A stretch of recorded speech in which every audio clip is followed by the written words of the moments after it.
Hello दोस्तों, मैं दीपक कुमार। कल हमने यह चर्चा किया कोशिका के विकास के क्रम के बारे में।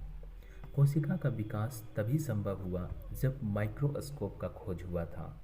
और माइक्रोस्कोप का खोज किसने किया था? जेड जेनसन तथा एड जेनसन दो भाई थे।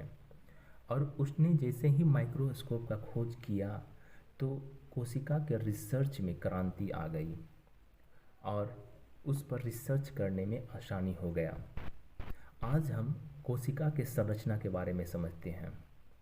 कोशिका को मुख्यतः दो हिस्सों में बांटा गया है। एक कोशिका झिल्ली, दूसरा कोशिका द्रव्य। कोशिका झिल्ली और दूसरा कोशिका द्रव्य।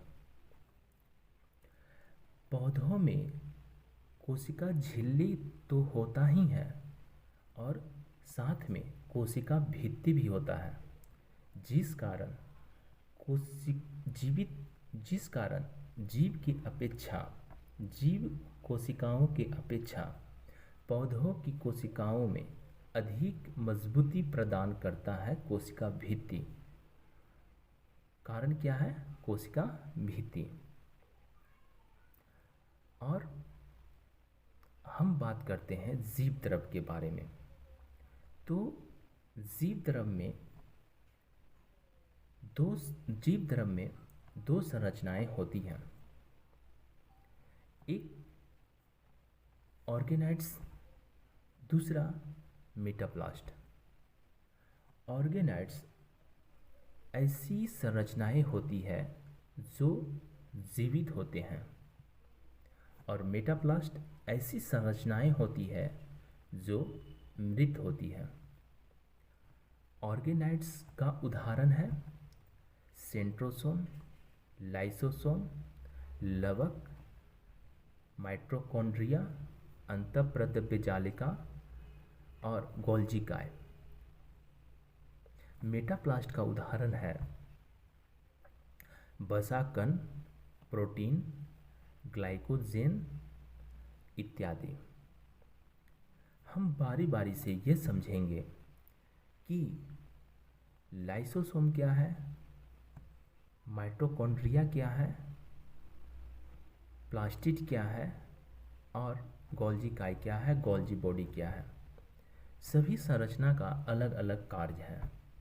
सभी संरचना के बारे में समझेंगे और उसका अध्ययन करेंगे।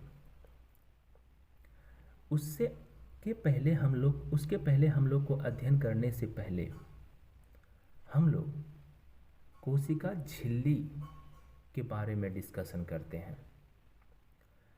कोशिका झिल्ली के बारे में डिस्कशन करते हैं क्योंकि कोशिका का जो आउटर शेप होता है वह कोशिका झिल्ली होती है और उसके अंदर मौजूद जो संरचनाएं होते हैं, ऑर्गेनाइड्स और मेटाप्लास्ट संरचनाएं होते हैं, उसके बारे में हम लोग डिस्कशन करेंगे।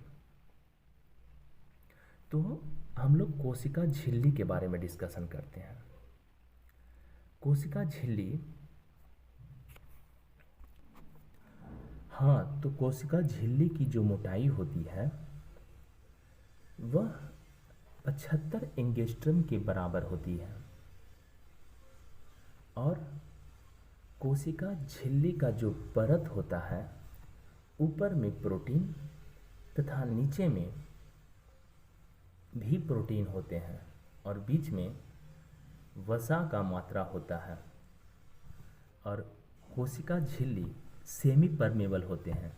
कहने का सेंस है कि हमें जिस मिनरल्स, जिस प्रोटीन, जिस विटामिन्स की आवश्यकता होगा, कोशिका झिल्ली अपने अनुकूल उस मिनरल्स, विटामिन, कार्बोहाइड्रेट को अपने अकॉर्डिंग वह लेगा।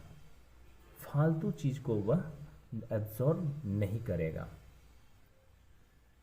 आवश्यकता के अनुसार जिस मिनरल्स को लेने का काम कोशिका झिल्ली के माध्यम से होता है।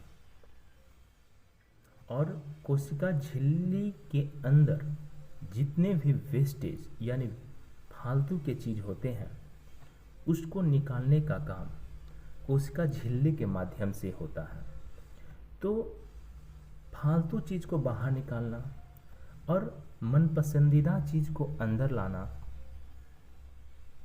इस प्रोसेस को सेमी परमेबल कहते हैं, अर्ध पारगम्य कहते हैं। और अर्ध पारगम्य का ही काम होता है कि हम अपने अनुकूल वो चीज़ को हम ले सकें।